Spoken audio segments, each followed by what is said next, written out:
ఉగ్రం వీరం మహావిష్ణుం జ్వలంతం సర్వతోముఖం నృసింహం భీషణం భద్రం మృత్యుం నమామ్యం. ఇవాళ పొద్దునే ముందు సింహాచలానికి వెళ్ళి లక్ష్మీ నరసింహస్వామి యొక్క ఆశీస్సులు తీసుకుని ఇవాళ స్వాతి నక్షత్రం అంటే ఆ స్వామివారి జన్మ నక్షత్రం కూడా ఇవాళ మా నాన్నగారి జన్మ నక్షత్రం కూడా స్వాతి నక్షత్రం. అంటే కొన్ని వాటికి ఆ భగవంతుడే నిర్ణయిస్తాడు ఏది ఎప్పుడు జరగాలన్నది. నేను చాలా సందర్భాల్లో చెప్పడం జరిగింది. చాలామందిని మహానుభావులు అంటాం, కానీ స్నేహాభిపరిణాశోక్తి ప్రత్యయంత విద్యతే స్వల్పస్య ధర్మస్య తాయితే మయతో భయాత్ అంటాం. అది అందులో ఇవాళ జరిగింది కూడా అదే. ఇవాళ ఆ లక్ష్మీ నరసింహస్వామి నక్షత్రం అయితేనేటి పుట్టిన నక్షత్రం ఉద్భవించిన నక్షత్రం అయితేనే ఆ విష్ణు వంశం. అలాగే మా నాన్నగారి స్వాతి నక్షత్రం అవ్వడం ఏంటి, ఇలా ముందు మన దెబ్బేంటో హిందీ వాళ్ళకి చూపించాం. మొన్న బాంబేలో అంటే ఇంట గెలిచి రచ్చ గెలవమంటారు. ఇంత గెలిచేసాం మా కాంబినేషన్నే వస్తుందంటే ఇప్పుడు రచ్చ గెలిచి అంతే. రచ్చ గెలవడానికి రచ్చ చేసాం. అక్కడ బ్రహ్మాండంగా వాళ్ళు సినిమాని వాళ్ళు మేము రిలీజ్ చేసిన ఘోర ఏదైతే థీమ్ సాంగ్ ఉందో అద్భుతంగా వాళ్ళు దాన్ని ఆస్వాదించారు. మళ్ళీ వాళ్ళ విశాఖపట్నం ఏదైతే మన ఆంధ్ర రాష్ట్ర ఆర్థిక రాజధాని అయిన విశాఖపట్నంలో ఈ కార్యక్రమం జరుపుకోవడం అంటే విశాఖపట్నానికి నాకు చాలామంది చూస్తుంటాను. ప్రతి వీధిలో షూటింగ్ చేశాను. ఇక్కడ నాకు తెలియని వీధి అంటూ లేదు. ఇక్కడ ఎన్ని సినిమాలు. ఈయనేమో గుర్రం మీద నన్ను తీసుకెళ్ళి అప్పుడు అదేది మన లెజెండ్ సినిమాలో 10,000 మంది ఉన్నారు, మీరు చూశారు. అలా గుర్రం మీద అద్దం పగలు కొట్టుకుని వెళ్ళడం ఎన్నో.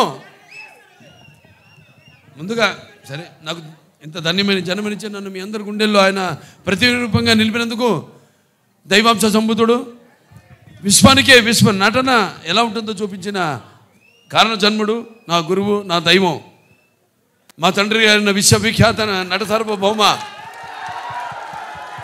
నటరత్న కళా ప్రపూర్ణ డాక్టర్ పద్మశ్రీ నందమూరి తారక రామారావు గారికి ఆయనకి నా అంటే ముందు అంటే వాగ్రత సంపర్తం వాగ్రత ప్రతిపత్తే జగతో పితరు వందే పార్వతీ పరమేశ్వరం. అటు తల్లి యస్మాత్ పార్థిపత్య ప్రాతుర్పుత్ర భక్తి గురుణ సంతుల మాంసే శాస్త్రం తస్మే సర్వజ్ఞ మూర్తే పిత్రే. అంటే సగం నాకు ఈ శరీరాన్ని ఇచ్చి నాకు మా గురువుల దగ్గర పాఠాలు నేర్చుకోవడానికి అయితేనేమి ఇవన్నీ నాకు అవకాశం ఆయన సినిమాల ద్వారా అలాగే బయట గురువుల ద్వారా నాకు పాఠాలు నేర్చుకోవడానికి నాకు అవకాశం ఇచ్చిన నా తండ్రి గారికి అలాగే మా తల్లిగారు బసవతారకం గారికి వాళ్ళకి ఈ సభాముఖంగా నా ధన్యవాదాలు తెలియజేసుకుంటూ ఇప్పుడు మన సినిమా విషయానికి వస్తే తాండవం అఖండ తాండవం మొదటి సినిమా భాగం చూశారు మీరు. ఆనాడు ఆ కోవిడ్ పరిస్థితుల్లో ఆ పాండమిక్లో చిత్రం విడుదల కావడం మొట్టమొదటి భారతీయ చిత్రం. అసలు జనం వస్తారా రారా థియేటర్ కన్నా పరిస్థితుల్లో ఆ సినిమాను విడుదల చేయడం, దాని తర్వాత అది ఘన విజయం సాధించడం, అందరికీ ధైర్యం రావడం, వాళ్ళు కూడా వాళ్ళ సినిమాల్ని విడుదల చేయడం, మన వాళ్ళే కాదు యావత్ భారతదేశపు చలనచిత్ర పరిశ్రమ కూడా వాళ్ళ సినిమాలన్నీ ధైర్యంగా వాళ్ళు విడుదల చేయడం జరిగింది. ఇవాళ మళ్ళీ అఖండ తాండవంతో మేము ముందుకు వస్తున్నాం. చూసాక పాట ఎలా ఉంది?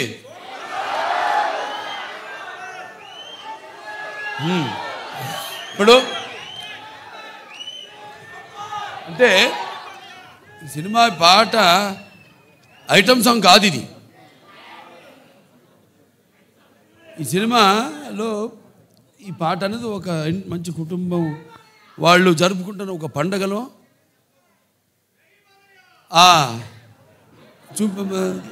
తీసిన పాట ఇది. సో ఈ సినిమా చూస్తారు మీరు. ఈ పాటే కాదు, సినిమాలో మా సంయుక్త మెనన్ ఆవిడ పాత్రను చూస్తారు మీరు. పాటలో గ్లామర్ చూశారు. ఇప్పుడు ఆవిడ రేపు సినిమాలో ఆవిడ పాత్ర ఎంత అద్భుతంగా ఆ పాత్రకు అంటే మన దర్శకులు బోయపాటి శ్రీను గారు మరి ముత్యాలు ఏటుపాలుగా దొరికితే చూడడానికి ఎంత అందంగా ఉంటాయో అంత అందంగా నటినట్టు నుంచి భావాల్ని రాబట్టగలిగిన దర్శకుడు మా బోయపాటి శ్రీను గారు. అంత బాగా బ్రహ్మాండంగా ఆ పాత్రను రచించి అంత అద్భుతంగా ఆవిడలోంచి ఆ భావాల్ని ఆ పాత్ర చూస్తారు రేపు మీరు. ఎంత అద్భుతంగా ఆవిడ కూడా నటించి ఎంత బాగా ఆ పాత్రకు న్యాయం చేసిందో. అలాగే మా భాను మాస్టర్ గారు ఉన్నారు ఇక్కడ. ఏది మన అక్కడ జయబాలయ్య పాట, ఇప్పుడు మళ్ళీ ఈ పాట చాలా అద్భుతంగా ఆయన కంపోజ్ చేయడం జరిగింది. మూమెంట్స్ అన్నీ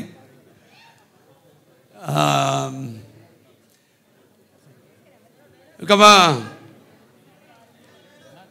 మ్యూజిక్ డైరెక్టర్ నందమూరి తమన్ నాకు చెప్పక్కర్లేదు, అది ఆయనే చెప్తాడు. ఆయన చెప్తేనే బాగుంటుంది. ఆయన గురించి ఆయనే చెప్పుకుంటే బాగుంటుంది. ఎందుకంటే పూర్వకాలం ఇప్పటికీ పాపం నిద్రలేని రాత్రులు ఎన్ని గడుపుతున్నాడు. అదే ఒక సమిష్టి కృషి. ఒక సినిమా అంటే ఒక 2 చేతులు కలిస్తేనే చప్పుడు అవుతుంది, శబ్దం వస్తుంది. అలాగే అందరి ఈ కలయిక ఈ చూస్తారు రేపు సినిమా చూశాక మళ్ళీ మాట్లాడతాను మీతో ఆ సినిమా గురించి, అక్కడ తాండవం గురించి. అంటే శివుడి ఆజ్ఞ లేనిదే చీమ కూడా కొట్టదంటారు. అటువంటిది ఈ సినిమాలో ఎవరి ఆజ్ఞతో ఏం జరుగుతుందో ఈ సినిమాలు రేపు మీరు చూస్తారు మీరు. అలాగే కాశర శ్యామ్ గారు ఎంతో బాగా రాశారు పాటని. అలాగే శ్రేయ ఘోషాల్ గారు, అలాగే బ్రిజేష్ షాండిలే గారు వాళ్ళ గొంతుల్ని అరువిచ్చారంతో బ్రహ్మాండంగా పాడారు పాట. ఇలాంటివి ఇంకా చూస్తారు సినిమాలో రేపు. ఇక సినిమా ఎలా ఉంటుందంటే కొన్ని మనం చెప్పకూడదు, బయట పెట్టకూడదు. థియేటర్లో చూసినప్పుడే మీకు తెలుస్తుంది. ఎందుకంటే అఖండ ఒక మొదటి భాగాన్ని పెద్ద అందరినీ ఎంతో సంబరాశ్చర్యాలకి గురి చేసింది ఆ సినిమా. అటువంటిది ఈ సినిమా మీద మీ ఎక్స్పెక్టేషన్స్ ఎలా ఉంటాయి? అలాగే ఇప్పుడు ఈ దైనందిన కార్యకలాపాలతో సతమతమవుతూ సినిమాను కూడా ప్రేక్షకుడు ఒక నిత్యావసర వస్తువుగా ఎన్నుకున్నాడు. అప్పుడు ఎటువంటి సినిమా తీయాలి, ప్రేక్షకుల్ని ఎలా ఆకట్టుకోవాలి అన్నది సినిమాలో నిర్మాతలు వాళ్ళు ఆలోచించవలసిన విషయం. అటువంటిది రాము ఆచట్ గోపి గారు, రామాచట్ గారు, గోపి ఆచట్ గారు ఎంతో అద్భుతంగా అంటే ఏ విషయంలోనూ వారు కాంప్రమైజ్ కాకుండా ఎంతో మంచి సినిమా తీశారు. వాళ్ళు అదృష్టవంతులు. ఎందుకంటే సినిమాలో పనిచేసిన ప్రతి వాళ్ళు అదృష్టవంతులు అంటాను నేను. అందరినీ ఆ భగవంతుడు ఎన్నుకున్నాడు. ఎవరు ఏమేమి ఎన్నో శాఖలు ఉంటాయి. ఆ శాఖలకి ఏ శాఖలకి ఎవరెవరు పనిచేయాలన్నది ఆ భగవంతుడే ఎన్నుకున్నాడు. అలాగే హర్షాలి ఆవిడ పాత్ర కూడా చాలా చూస్తారు. భజరంగ భాయిజాన్లో చేసింది అప్పుడు చిన్నపిల్ల. ఏది మనం డాకుమారలో చేసిందో పాప వేదాన్ని. అప్పుడు ఆ అమ్మాయినే దీంట్లో చూస్తారు పాత్ర కూడా ఎంతో అద్భుతంగా. ప్రతి పాత్ర కూడా ఒక్కళ్ళని కాదు, అందరూ అద్భుతంగా వాళ్ళ పాత్రల్ని చేశారు. అలాగే ఈ సినిమా నేను కూడా ఎదురు చూస్తున్నా డిసెంబర్ 5 కోసం. నిన్న ఇవాళ పొద్దున హిందూపూర్ నుంచి వచ్చాను. 3 రోజులు హిందూపూర్లో పర్యటించి అక్కడ పనులను చూసుకుని ఇవాళ ఇక్కడికి రావడం జరిగింది. మళ్ళీ ఇక ఈ సినిమా మొదటి ఫంక్షన్ అక్కడ చేయడం. ఇది కేవలం తెలుగు సినిమా కాదు, ఇది మరి మన భారతీయ అంటే సనాతన హైందవ ధర్మం అంటే దాని ఒక శక్తి, దాని యొక్క గౌరవం, అలాగే దాని యొక్క పరాక్రమం ఏంటో ఈ సినిమాలో చూస్తారు మీరు. అంటే మన సనాతన హైందవ ధర్మం అన్నది మన జాతి మూలాలు. మన జాతి ఏం నేర్పిస్తుంది? సత్యం కోసం పోరాడండి, ధర్మంగా జీవితాన్ని గడపండి, అలాగే అన్యాయం ముందు తల వంచవద్దు అని చెప్తుంది మన సనాతన హైందవ ధర్మం. సో అలాగా ఈ సినిమాలో ఎలా దాన్ని ఎలా ముందుకు తీసుకెళ్ళాం సినిమాని రేపు చూస్తారు మీరు. ఇది కేవలం నేను చెప్పినట్టు ఒక తెలుగు సినిమా మాత్రమే కాదు. ఇప్పుడు రేపు మళ్ళీ కర్ణాటకకి వెళ్తున్నాం. అక్కడ చింతామణిలో మళ్ళీ కన్నడ సినిమా ఫంక్షన్కి అటెండ్ అవుతున్నాం. అక్కడి నుంచి మళ్ళీ చెన్నై వెళ్తున్నాం. ఇలా ఈ సినిమాని అంటే ఇటువంటి మంచి సినిమా మనకు తెలుసు, మంచి సినిమా ఇదేంటో అనేది. వాళ్ళు మన దెబ్బ తిరిగిపోయింది వాళ్ళకి. మన బాంబేలో చేసినప్పుడు ఈ హిందీ టీజర్ రిలీజ్ చేసినప్పుడు. సో ఈ సినిమాని అఖండ టైటిల్ సాంగ్, అలాగే అందరికీ చూస్తారు. సినిమా అయిన తర్వాత మళ్ళీ మాట్లాడతాను. సో ఈ సినిమాని ఇక్కడ డిస్ట్రిబ్యూట్ చేస్తున్న సతీష్ గారికి డైలాగ్ చూస్తారు కదా, అంతే ఈ సినిమా. అలాగే బాబు, ఓ సందర్భం వచ్చింది. అదే మీరు లెజెండ్ గురించి మాట్లాడారు. మన లెజెండ్కి ప్రొడ్యూసర్స్ వీరే బాబు, వీరే. అలాగే బ్రదర్ ఒక ఇన్సిడెంట్ చెప్పాలి, అది చెప్తాను బాబు. ఇక్కడ వైజాగ్లోనే మన వైజాగ్లోనే ఆర్కే బీచ్లో ఒక విల్సన్ అనే ఒక నల్లటి హార్స్ తీసుకుని వచ్చాం. అది చెన్నై నుంచి వచ్చింది, మోస్ట్ పవర్ఫుల్ హార్స్. దానిలో ఆర్కే బీచ్ ఒడ్డున మనం ఒక కాఫీ డే వేసి, బాబు ఇప్పుడు మనకు సంబంధించిన విలన్ వాడు అలా వెళుతున్నాడు, అసలు ఎలా వెళ్ళాలంటే AK-47 గుద్దితే వాడు కింద పడాలి అన్నాను. అని అంటే సరే వెళ్దామండి, ఎలా వెళ్దాం అన్నాడు.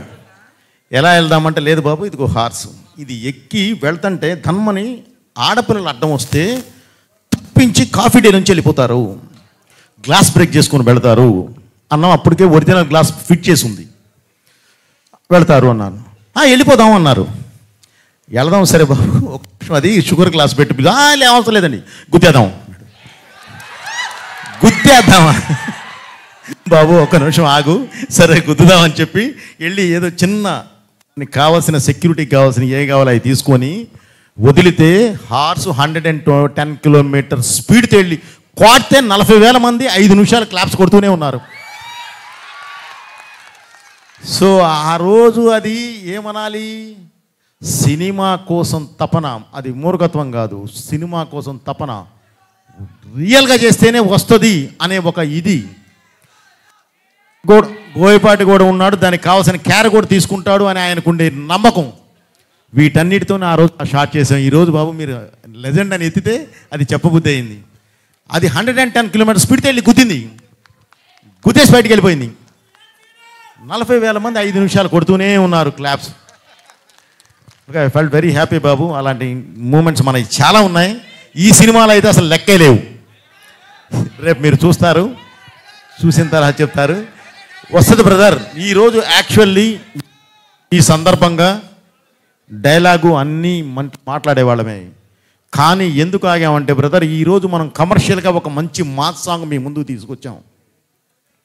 ఓకే, ఇప్పుడు వేదం గురించి, ఇప్పుడు ధర్మం గురించి, ఇప్పుడు ఈ దైవం గురించి మేము దాని మీదకి వెళ్ళటం కరెక్ట్ కాదు అన్న ఉద్దేశంతో ఆగడం జరిగింది. అందుకని బాబు గారు కూడా స్లోగా 1 by 1 మాట్లాడుతున్నారు. అది థ్యాంక్ యూ బ్రదర్, అందరికీ థ్యాంక్స్. ఇక్కడికి వచ్చిన పాత్రికేయులకి, ప్రింట్ అండ్ ఎలక్ట్రానిక్ మీడియా, నా అభిమానులు, భావస్థాన్ని జన్మాంతర సౌహృదాన్ని అంటాను. అంటే పోయిన జన్మలో మనకున్న అనుబంధంతో, మనకున్న పరిచయాలతో ఈ జన్మలో ఒకళ్ళిద్దరిని పొందొచ్చు, అప్పుడు ఒక 100 మంది ఉండొచ్చు. కానీ ఇన్ని వేల లక్షల కోట్ల మంది అభిమానులు పొందడం అంటే అది ఏ జన్మల అనుబంధమో, ఏ విడదీయలేని అనుబంధమో అని నాకు అనిపిస్తూ ఉంటుంది.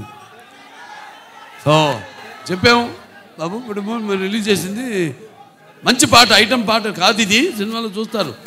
ఈ పాట ఏ సందర్భంలో వస్తుందో మీరు చూస్తారు రేపు. ఏ రుణానుబంధము కూడా అనిపిస్తుంది నాకు. సో కాబట్టి బాబు, ఇది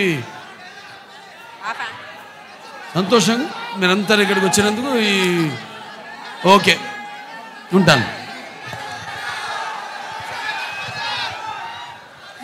థ్యాంక్ యూ. అలాగే ఇక్కడ శ్రేయస్ మీడియా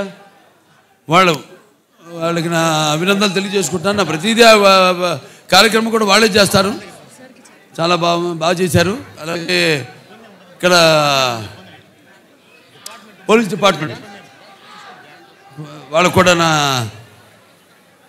మొత్తం అంతా టీం తరఫున మా కృతజ్ఞతలు తెలియజేసుకుంటున్నాను. అలాగే ప్రెస్ వారికి కూడా నా కృతజ్ఞతలు తెలియజేసుకుంటున్నాను.